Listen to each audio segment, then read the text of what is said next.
कल्पना निर्माण 2 10 मार्क के लिए यूनिवर्सिटी के एग्ज़ाम में आने वाला है। मतलब इस पे फिक्स एलएक्यू तो है ही। कल्पना निर्माण 2 में हमें डिफरेंट डोसेज फॉर्म मतलब अलग अलग प्रकार के जो दवाई होती, कैप्सूल्स होते, कहीं कहीं अवलेह होते, या फिर ऐसे अलग अलग जो डोसेज फॉर्म है इनको हमें इस चैप्टर में पढ़ना है। वैसे ही डाइटरी सप्लीमेंट, डाइट में अगर जिस चीज़ की कमी हो, न्यूट्रिशन, विटामिन्स, मिनरल्स, ये कमी को पूरे करने के लिए हम डाइटरी सप्लीमेंट्स देते कुछ, तो इसका भी हमें इस चैप्टर में पढ़ाई करनी है। तो अगर इससे पहले अगर आपने कल्पना निर्माण 1 जो 6 नंबर का चैप्टर था उसमें जो बेसिक चीज़ें हैं वो पहले पढ़ के आइए, उसका भी वीडियो पहले से अपलोडेड है, अगर नहीं देखा तो उसे भी देख लीजिए, उसके बाद ही ये चैप्टर देखना, ठीक है। इसमें हमें 4 मेन चीज़ें हैं: अवलेह कल्पना, स्नेह कल्पना, संधान कल्पना, पथ्य कल्पना। इस पे हमको एलएक्यू आ सकता है। इसमें से सबसे ज़्यादा डिफ़िकल्ट लगता है बच्चों को संधान कल्पना। अवलेह कल्पना जो कि च्यवनप्राश के लिए होती है, और ये सब जो है ना 1 बाय 1 हम हर एक वीडियो में देखेंगे। आज पहला वीडियो है इस चैप्टर का, तो इसमें सिर्फ हम अवलेह कल्पना देखेंगे। So let's see. पहला है अवलेह कल्पना, इसी को रसक्रिया भी बोलते, और हर एक कल्पना की परिभाषा आपको याद रखनी चाहिए जो भी हो। ये शारंगधर वाली है। क्वाथादीनाम पुनः पाकाधनत्वम सा रसक्रिया, सो अवलेहश्च लेहः स्यात् तन्मात्रा स्यात् पलोन्मित। तो इसका अर्थ क्या होते हैं? क्वात आदि नाम, इधर आदि वर्ड आया। आदि मतलब क्वात तो है ही, क्वात के साथ और भी चीज़ें हैं जैसे कि स्वरस हो गया, ठीक है। पुनः पाकाधनत्वम, पुनः मतलब फिर से क्या होना चाहिए? पाकाधनत्वम मतलब पुनः पाक करना चाहिए, और वो पाक जो है ना वो गाढ़ा होना चाहिए। अग्नि की क्रिया से अगर हमको ये पाक गाढ़ा होने लगे तो उसी चीज़ को हम बोलेंगे कि इस बात आदि जो स्वरस, बाकी के जो फांट, ऐसे जो पंचविध कषाय कल्पना हमने देखे थे पिछले चैप्टर में, उन पे हम अग्नि की क्रिया हो गई, और अग्नि की क्रिया होके उनका जो होगा वो पाक हो जाएगा, और वो पाक कैसा गाढ़ा बन जाएगा। तो हम बोलेंगे कि इस पे जो है वो एक क्रिया हो गई है, इसका जो रस है उसके रस पे जो क्रिया हो गई, इसलिए इसको रस क्रिया बोलते, और रस क्रिया को ही दूसरा हम अवलेह बोलते। सो अवलेहश्च, इसको ही हम क्या बोलते? अवलेह, लेह, अवलेह और लेह, ये शब्द यूज़ करते हैं। स्यात् तन्मात्रा स्यात् पलोन्मिता, इसकी मात्रा बताई है कितनी? 1 पल। अवलेह की जो मात्रा होती वो बताई है 1 पल, किसने? शारंगधर के हिसाब से, ठीक है। ये हो गया परिभाषा के बारे में। देन उसके बाद इसमें घटक द्रव्य क्या क्या होती यूज़ करते?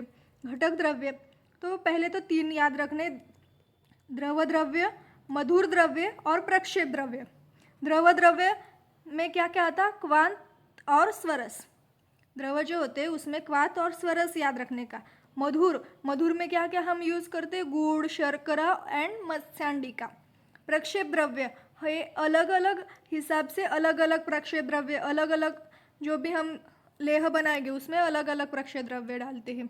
और प्रक्षेप द्रव्य का क्या मीनिंग है ये मैंने कल्पना निर्माण 1 में बताया है, अगर आपने देखा होगा तो ज़रूर कमेंट करके बताइएगा, ठीक है। और ये तीनों घटक द्रव्य तो डालते ही है, लेकिन इनके साथ साथ अतिरिक्त स्नेह द्रव्य जैसे कि घृत हो गया, तेल, कल्क द्रव्य, ये इसके साथ आमलकी तथा शहद भी हम डालते हैं, ठीक है।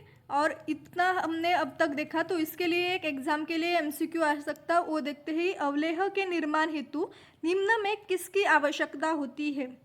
हमें अवलेह बनाना है, तो अवलेह के निर्माण के लिए इन जो ऑप्शन दिए हैं इनमें से क्या क्या जरूरी होता है?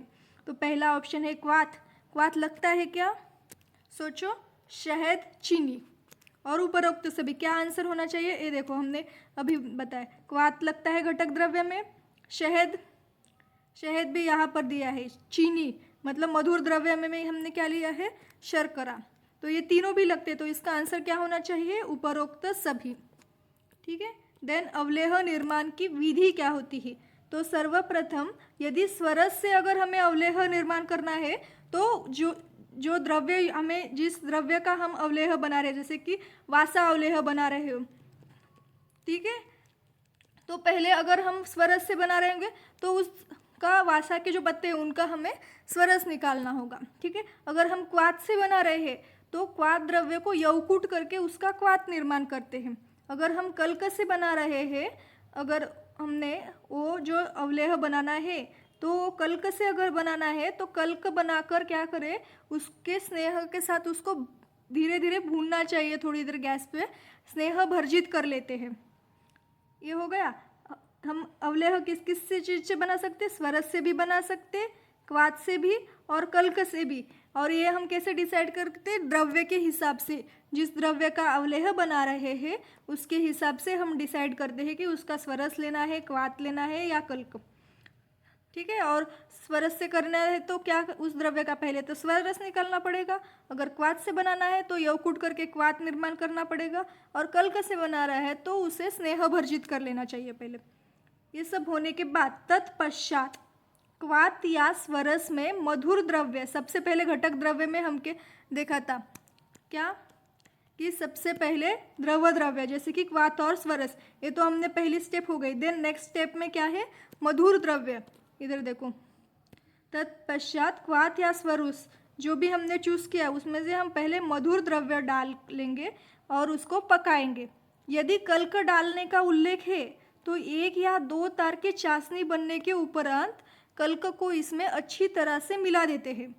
अगर हमें कल्क डालना है, अगर कल्क डालने का उल्लेख किया है तो 1 या 2 तार की ऐसी चाशनी बनी है तो वो कैसे देखते हैं, हम जिससे वो जो बर्तन है उसमें हम जिससे ऐसे उसको पड़ी के जैसा जो रहता ना, वो दरवी बोलते, उसे हम जब ऐसे घोटते हैं तब हमको पता चलता है कि उसमें तार ऐसे बन रहे वाले दिखते। 1 या 2 तार की चाशनी हम जो लेह बना रहे उसको हाथ पे अगर हमारे जो उंगलियों में लेंगे तो वहाँ पे ऐसा उंगलियों, दोनों उंगलियों को बीच में लेके और वो उंगलियों को छोड़ने के बाद यहाँ पर तार दिखते, तो 1 या 2 तार की चाशनी बनती है। अगर जब बन जाए तो उसे अच्छी तरह से मिला देते हैं। अवलेह सिद्धि लक्षण आने पर अग्नि से उतार दे। अवलेह सिद्धि के लक्षण आने, अवलेह सिद्धि के लक्षण क्या है तो हम आगे वीडियो में देखेंगे, उस पर बहुत इंपॉर्टेंट टॉपिक है अवलेह सिद्धि के लक्षण। सिद्धि लक्षण हर एक कल्पना के अलग अलग होते और एग्जाम में बहुत बार पूछे जाते हैं और बहुत इम्पोर्टेंट चीज़ भी है हमें जब भी कोई प्रिपरेशन बना रहा है तभी। जो अवलेह बना है वो कुछ ठंडा हो जाए तब उसके बाद हमें उसमें प्रक्षेप द्रव्य का सूक्ष्म चूर्ण डालना है। ये देखो सूक्ष्म चूर्ण, वैसे ही प्रक्षेप द्रव्य नहीं डालने, उसका सूक्ष्म चूर्ण बनाना है, फिर उसे अच्छी प्रकार से मिला देना है। और जब ये अवलेह बना हुआ पूरा ठंडा हो जाए तब उसमें हमें शहद, अगर यदि डालने का उल्लेख हो तो ही डालेंगे, ठीक है। ये हो गया। देन अनुक्त परिभाषा, यदि अवलेह वर्णन के प्रकरण में चीनी, गुड़ आदि के मान का वर्णन न हो तो इसे कितनी मात्रा में ग्रहण करना चाहिए, इसका उल्लेख आचार्य शारंगधर ने किया है। चीनी गुड़ अगर जाल का उल्लेख अगर नहीं दिया, जो हमारे बनाने की विधि है उसमें अगर चीनी गुड़ का वर्णन नहीं दिया है अवलेह के वर्णन में, तो ये कितना डालना चाहिए, तो शारंगधर ने जो है ना इस श्लोक में उसका उत्तर दिया है। जिस अवलेह का निर्माण यदि चीनी से करना हो तो चीनी की मात्रा का वर्णन नहीं है उस अवलेह में, तो चूर्ण की मात्रा में 4 गुना चीनी लेनी चाहिए, ठीक है। चूर्ण की मात्रा में 4 गुना चीनी लेनी चाहिए। चीनी कितनी, 4 गुना, जितना हमने चूर्ण लिया है उसके 4 टाइम्स हमको चीनी लेनी है। इसी प्रकार गुड़ का पता है कि गुड़ को कितना टाइम लेना है, 2 प्रकार, 2 टाइम, 2 बार गुड़ लेना है। अगर यदि कोई द्रव की मात्रा का वर्णन नहीं किया होगा, द्रव कोई डालना है और उसकी मात्रा का वर्णन नहीं है, तो चूर्ण की मात्रा से 4 गुना मात्रा में हमें वो द्रव लेना चाहिए। ये हो गया जो चीज़ें हमें उस द्रव्य, उस अवलेह में, अवलेह के निर्माण में बताया नहीं है उसका प्रमाण मान, उसके लिए हम जो अवलेह बताते हैं उसमें तापमान का क्या महत्व है इसके बारे में बताया है यहाँ पे। इम्पोर्टेंस ऑफ टेम्परेचर, अवलेह निर्माण करते समय मृदु से मध्यम अग्नि का प्रयोग करना चाहिए। मृदु से मध्यम अग्नि ही प्रयोग करना चाहिए। अगर तीव्र अग्नि हो गई तो तीव्र अग्नि पर चीनी की जो चाशनी है वो जलने लग जाती है, उसको ही कार्मेलाइजेशन का प्रोसेस बोलते हैं, तथा पात्र से बाहर आने का भी डर लगता है। देन अगर हमने बहुत ज़्यादा टेम्परेचर कर दिया, उच्चतम एकदम तापमान कर दिया, तो औषधियों के जो वीर्य होते वो नष्ट होने की संभावना हो जाती है। इसलिए हम उच्चतम एकदम ज़्यादा भी नहीं रखेंगे, तीव्र भी नहीं रखेंगे, तो हम कैसा रखेंगे, मृदु से मध्यम अग्नि। ठीक है। देन अवलेह के सिद्धि लक्षण, जो कि बहुत बहुत इम्पोर्टेंट है कि अवलेह हमारा कब बना है, कंप्लीट उसकी प्रोसेस कब बनी है, इसके पहचानने के लिए ये इस श्लोक में दिया है, और ये श्लोक भी है बहुत बहुत इम्पोर्टेंट है। ठीक है, ये देखते हैं। सुपक्वे तंतुमत्वम स्याद अवलेहो अप्सु मज्जति स्थिरत्वम पीड़िते मुद्रा गंध वर्ण रसोद्भवः। तो इसका मीनिंग क्या है, सुपक्वे। सुपक्वे मतलब यहाँ पर इस शब्द को अच्छे से देख लो। सुपक्वे मतलब अच्छी तरह से पका हुआ, अच्छी तरह से उसका पाक स्वरूप में अवलेह जो है उसके लक्षण बताए वाले हैं ये सब। पहला लक्षण है तंतुमत्वम। तंतुमत्वम का मीनिंग क्या है कि दरवी से चलाते समय, दरवी मतलब वो जो हम मिक्स करने के लिए जो भी पड़ी लेते या फिर जो भी बर्तन लेते कि जिससे हम वो अवलेह को हम जो हिलाते हैं या फिर अवलेह के अंदर डालते हैं ना, वो जो बर्तन, उसको बोलते हैं। दरवी से चलाते समय चाशनी बनने से उसमें तार बनते हैं। दरवी जो चलाते हम तब उसमें समय चाशनी बनने से उसमें अगर हमें तार बनाए हुए दिखते ऐसे, ठीक है, तब हमको समझना चाहिए कि वो अच्छे से पक्व हो गया है अवलेह हमारा। देन अपसु मज्जनम। अपसु का मतलब क्या होता है, जल। मज्जन, पानी में अगर कुछ बूंदे डालने पर वह पानी में नीचे बैठ जाती है। देखो ये अगर पानी है समझो, इस पानी में हमने उस अवलेह की कोई बूंदे डाली, अगर वो पानी के साथ मिक्सअप हो रहा हो या फिर किनारे की तरफ फैल रहा हो अवलेह, तो अवलेह पक्व नहीं है। लेकिन अगर हमने पानी में वो अवलेह डाला और वैसा का वैसा ही बैठ गया पानी में, तो हम जानेंगे कि यह अवलेह पका हुआ है और हमारा जो अवलेह निर्माण प्रक्रिया है वो पूरी हो गई है, सिद्ध हो गई है एकदम। देन स्थिरत्वम। स्थिरत्वम का मतलब बूंद पानी में नीचे स्थिर हो जाएगी। वही पानी में अगर बूंद डालेंगे तो वहाँ पर स्थिर हो जाएगी। देन शुरू में जब बूंद को हम गिराते हैं, अवलेह जब बनता है तब शुरू में जब बूंद हम गिराते हैं तब वो क्या होती है, वो फैलने लगती है, यहाँ वहाँ जाने लगती है जब अवलेह हम शुरू में बनाने लगता है तब। लेकिन थोड़ी देर बाद क्या, वो थोड़ा सा स्टेबल होने की कोशिश करता है, किनारों पर जाकर बैठ जाता है, और बाद में जब वो पका होता है तो वो बाहर कहीं नहीं जाता। हमने जैसे ही पानी में डाला वैसे का वैसा वह स्थिर रहता है। ठीक है। देन पीड़िते मुद्रा।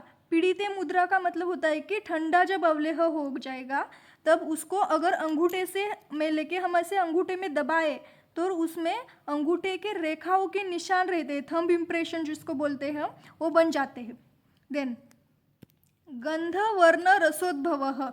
गंध वर्ण रसोद्भव मतलब जो भी औषधियों का प्रयोग हमने अवलेह बनाने में किया है वो सब, जैसे कि कल्क, क्वाथ आदि जिस भी चीज़ का हमने यूज़ किया है उसका गंध वर्ण तथा रस भी उस अवलेह को आ जाता है।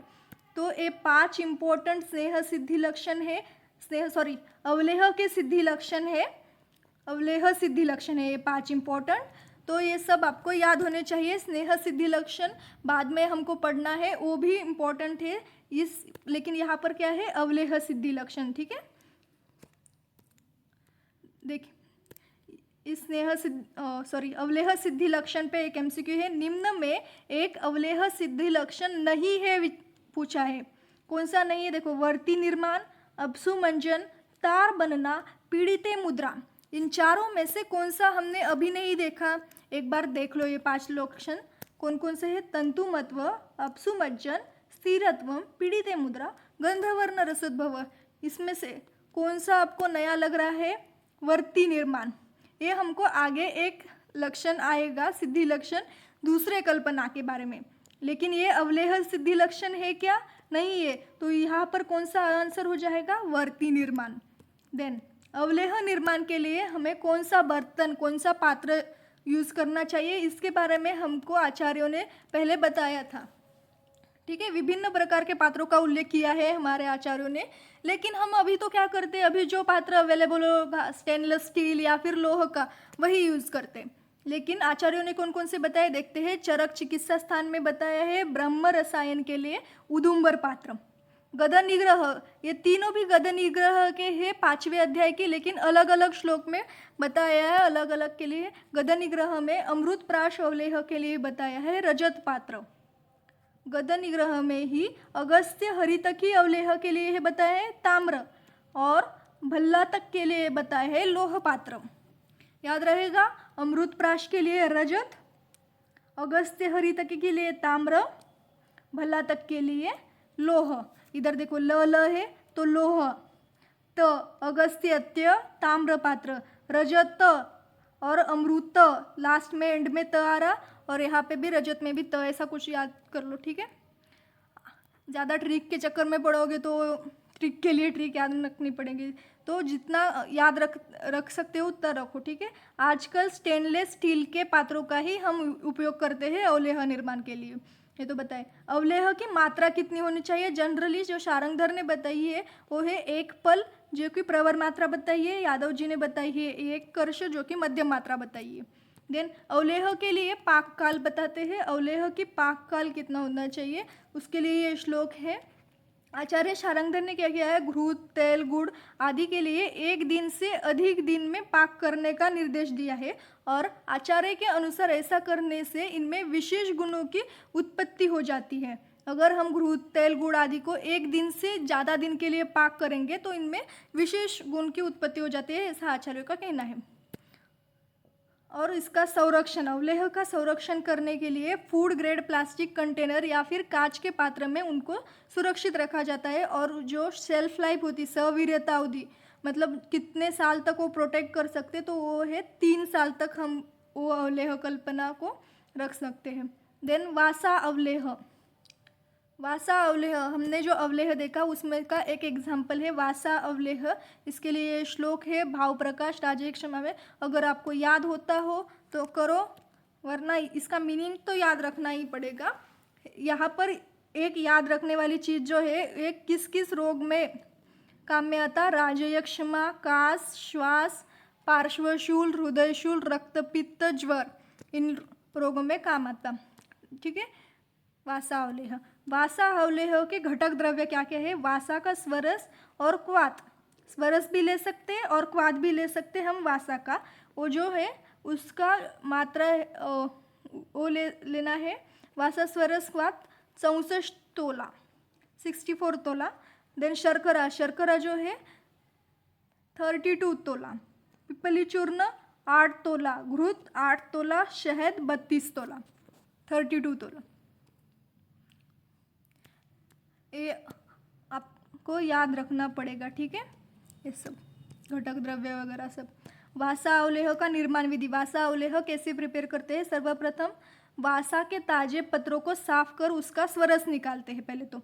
देन स्वरस न उपलब्ध हो तो वासा का यवकूट लेकर उसका क्वाथ निर्माण विधि से क्वाथ बना लेते हैं। अगर स्वरस उपलब्ध नहीं तो फिर क्वाथ की तरफ जाना, अगर स्वरस है तो स्वरस से ही करना। देन क्वाथ या स्वरस दोनों में से एक लेके उसके पश्चात शर्करा, मधुर द्रव्य का आ गया। पहले तो हमको क्या लेना है, स्वरस, क्वाथ, ये सब। देन उसके बाद मधुर द्रव्य शर्करा डालकर उसका पाक करते हैं। देन अवलेह सिद्धि लक्षण की तरफ बढ़ते हैं। अवलेह सिद्धि लक्षण आने पर उसको उतार देंगे। फिर उसके पास कुछ ठंडा होने पर उसमें हम क्या डालेंगे, प्रक्षय द्रव्य, जैसे कि पिपली चूर्ण। अच्छी प्रकार से वो क्रम जो बताया था घटक द्रव्य का, वो अगर याद रखोगे, स्टार्टिंग में था, देखो यहाँ पर पहले क्या डालेंगे, द्रव द्रव्य, देन मधुर द्रव्य, देन प्रक्षेप द्रव्य। हर एक चीज़ के लिए आप याद रखो। देन घृत, तेल, कल्क द्रव्य, शहद वगैरह का, ये तीनों। ठीक है, ऐसे ही वासा अवलेह में निर्माण विधि में पहले तो हमने क्या डाला, द्रव द्रव्य जो कि हमको मेन है, वासा को हमने रस या फिर क्वाद लिया। देन उसके बाद मधुर द्रव्य जो कि शर्करा। देन अवलेह सिद्धि के लक्षण देखे। देन कुछ ठंडा होने पर उसमें हमने प्रक्षेप द्रव्य जाके पिपली चूर्ण डाला। पूरी तरह से जब ठंडा हो जाएगा तब उसमें हमने क्या मिलाया, शहद।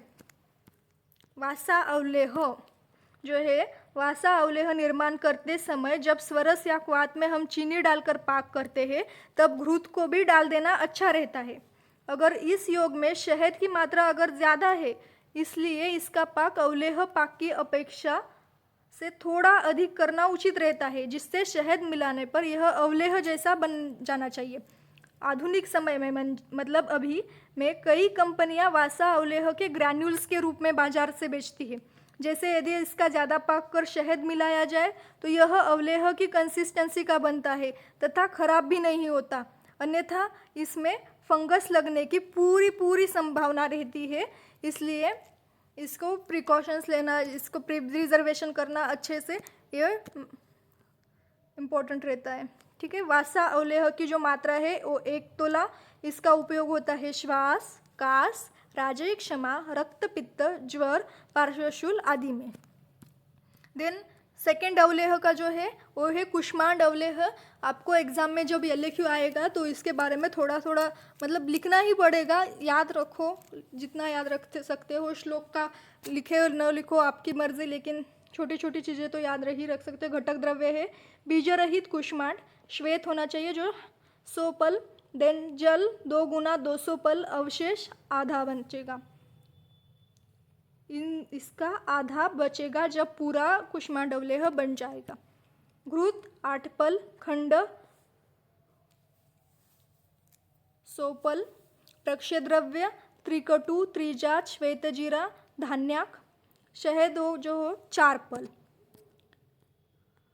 देन कुष्मांड अवलेह, इसका निर्माण विधि देखते हैं। बीज रहित कुष्मांड के छोटे छोटे टुकड़े कर शूल यानी सुजा में वेद कर उसे 2 गुना, वेद कर मतलब उसमें छोटे छोटे हम छिद्र बनाएंगे, उसे 2 गुना जल में उबालते हैं। जब आधा पानी शेष रहे तब उसे हम उतार देंगे। कुष्मांड को पानी में छान लेते हैं। जो भी हमने कुष्मांड लिया उसको हम पानी में से छान लेंगे तथा इसे वस्त्र में रखेंगे और रखकर हाथ से दबाकर जल को निचोड़ लेते हैं। अब इसे क्या करेंगे, जो निचोड़ लिया है उसके बाद हम उसको धूप में अच्छी प्रकार से सुखा लेंगे।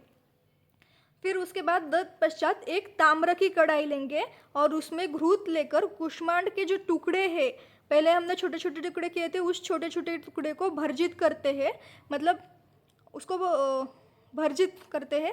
पूर्वोक्त शेष जल को लेकर उसमें 100 पल चीनी लेकर चाशनी बनाते हैं। कितनी चीनी लेनी चाहिए, 100 पल चीनी। ठीक है, चाशनी निर्मित होने के पश्चात इसमें कुष्मांड में टुकड़े को डालकर सुपक्व होने तक पकाते हैं। तत्पश्चात इसमें प्रक्षेप द्रव्य का चूर्ण इसमें मिला देते हैं। देन ठंडा प्रक्षेप द्रव्य देखो, उसके पहले हमने मधुर द्रव्य डाला था चीनी, और द्रव द्रव्य है हमारा कुष्मांड। द्रव द्रव्य, मधुर द्रव्य और प्रक्षेप द्रव्य, ये क्रम हमेशा ही रहेगा। देन ठंडा होने पर शहद मिलाकर इसे हम सुरक्षित रख लेंगे। यही हमारा कुष्मांड अवलेह है। इसकी मात्रा जो होती है वो अग्निबोलानुसार लेनी चाहिए। 1 तोला। यूज रक्तपित्त, क्षय, शोष, तृष्णा, श्वास, कास, बल्य, वृश्य और ब्रहण करने में काम आता है। ये आपको याद ही रखना है। अगर हम रिसर्च अपडेट्स देखेंगे जो कि कल्पना है, अवलेह कल्पना, उसके तो जो च्यवनप्राश जो कि सबसे फेमस है, देखो च्यवनप्राश के बारे में यहाँ पर बुक में बताया है कि च्यवनप्राश में जो vitamin C, polyphenolic compound, flavonoids आदि पाए जाते हैं, और च्यवनप्राश में उपस्थित फिनोलिक कंपाउंड्स में एंटीऑक्सीडेंट गुण जो होते हैं वो ज़्यादा होते हैं, कि जो कि रसायन गुण के लिए कारक होते हैं, मतलब एजिंग के लिए। एज ज़्यादा बढ़ाया हुआ नहीं दिखता। अगर हम च्यवनप्राश का सेवन करेंगे तो हम जवान ही दिखेंगे। PTLC विश्लेषण में विभिन्न प्रकार से बायोलॉजिकली एक्टिव फिनोलिक जैसे कि gallic acid, protocatechuic acid, catechin ऐसे कैफिक एसिड, ये सारे जो है ना आदि की उपस्थिति का पता चला है। च्यवनप्राश की थेरापेटिक एक्टिविटी के कारण है। आयुर्वेदिक फार्माकोपिया ऑफ इंडिया के अनुसार च्यवनप्राश में 0.5% से कम गैलिक एसिड नहीं होना चाहिए। आधुनिक रिसर्च से पता चला है कि च्यवनप्राश में विटामिन, प्रोटीन, फाइबर, कार्बोहाइड्रेट तथा फेरस, जिंक, कॉपर की उपस्थिति होती है। इसीलिए हमको च्यवनप्राश बहुत बहुत अच्छा होता है हमारे हेल्थ के लिए। सारे के सारे ऑलमोस्ट सभी प्रकार के रोगों के लिए इम्यूनिटी देता है। गुप्ता ए तथा प्रजापति पीके ने अपने एक अध्ययन जो कि विभिन्न प्रकार अवलेहों का श्वास रोगों पर, कौन सा रोग, श्वास रोगों पर प्रभाव के संदर्भ में किया था, यह पाया है कि अवलेह जैसे कि कंस हरितकी, कंटकारी अवलेह, भारगी गुड़ अवलेह तथा वासा अवलेह का श्वास रोग दैट इज ब्रोंकियल अस्थमा में अच्छा प्रभाव रहता है। इन्हें रोग तथा रोगी के अनुसार श्वास रोग में प्रयोग किया जा सकता है। यह अध्ययन IPGT जामनगर में किया गया था। गुप्ता एटल ने अपने अध्ययन में वासा अवलेह का निर्माण वासा स्वरस तथा वासाक्वाद से किया गया। इन दोनों की एनालिटिकल अध्ययन करने पर यह पाया कि इसमें वैसिसिनोन नामक अल्कलॉइड की उपस्थिति होती है जिसका ब्रोंकोडाइलेशन में प्रभाव होता है। यह बातें आप याद रखो, ठीक है, सिर्फ एक बार पढ़ लो।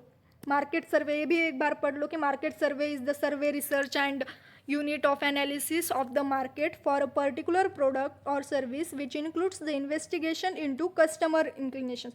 आजकल बाजार में जो विभिन्न प्रकार के अवलेह जैसे कि च्यवनप्राश, वासा अवलेह, ब्रह्म रसायन, कंटकारी अवलेह, अगस्त्य हरितकी आदि विभिन्न प्रकार के पैकिंग साइज जैसे कि 250 ग्राम, 500 ग्राम, 1 kg में उपलब्ध है।